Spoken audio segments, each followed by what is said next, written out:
Hi there! In this video, I'm going to show you how to make front loop only and back loop only stitches. So when we're looking at our project, we're going to look at the loops on the top. The loops that are closest to us are called the front loops, and the loops furthest from us are called the back loops. So normally when we're making stitches, we insert the hook under both of those loops. But if the pattern tells us to work in back loop only, we will use only the back loops. And if the pattern tells us to use the front loop only, we will use only the front loops.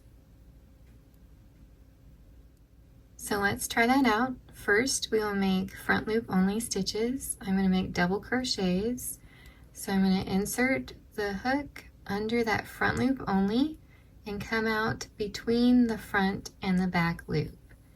And then I'm going to make my stitch. We'll do that again. Front loop only. The hook comes between the front loop and the back loop and make that stitch. And one last time, front loop only.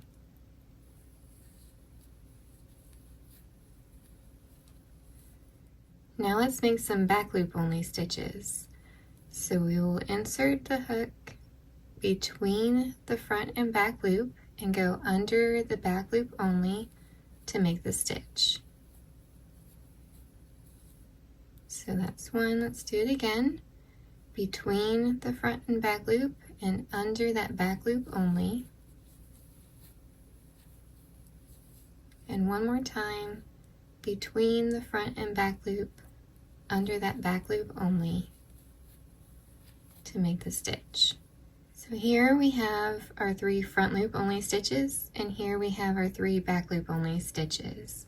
So you can see that these are the remaining front loops on the front side of the fabric, and on the back side of the fabric we will have the remaining back loops from working into the front loops. So that is how you make front loop only and back loop only stitches. I hope you found this helpful.